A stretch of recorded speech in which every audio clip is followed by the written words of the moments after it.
സംഘടനാ ബലം ശക്തിപ്പെടുത്താനും ആയുധശേഖരം മെച്ചപ്പെടുത്താനും ചുമതലയുള്ള സൈനിക നേതാവാണ് ഹൈത്തം അലി തബ്തബായി. ഞായറാഴ്ച ബെയ്റൂത്തിലെ ഹരേത് ഹെയ്ക്ക് പ്രദേശത്ത് ഇസ്രായേൽ നടത്തിയ വ്യോമാക്രമണത്തിൽ കൊല്ലപ്പെട്ട 5 പേരിൽ chief of staff Haytham Ali തബ്തബായും ഉൾപ്പെടുന്നുവെന്ന് ഹിസ്ബുള്ള ഔദ്യോഗികമായി സ്ഥിരീകരിച്ചിട്ടുണ്ട്.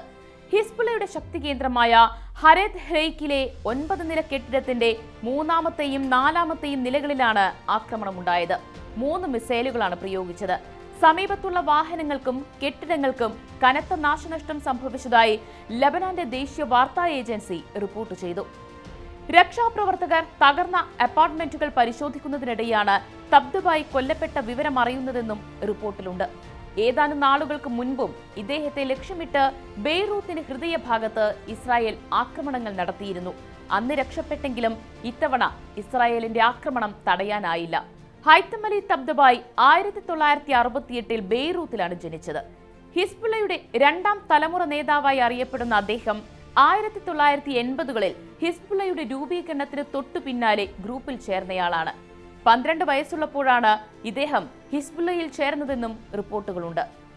ഇസ്രായേലിനെതിരെ അതിർത്തി കടന്നുള്ള ആക്രമണങ്ങൾ ആസൂത്രണം ചെയ്യാൻ ചുമതലപ്പെടുത്തിയിരുന്ന ഹിസ്ബുള്ളയുടെ എലൈറ്റ് റാദ്വാൻ ഫോഴ്സ് യൂണിറ്റിന്റെ മുൻ കമാൻഡറായിരുന്നു ഇദ്ദേഹം.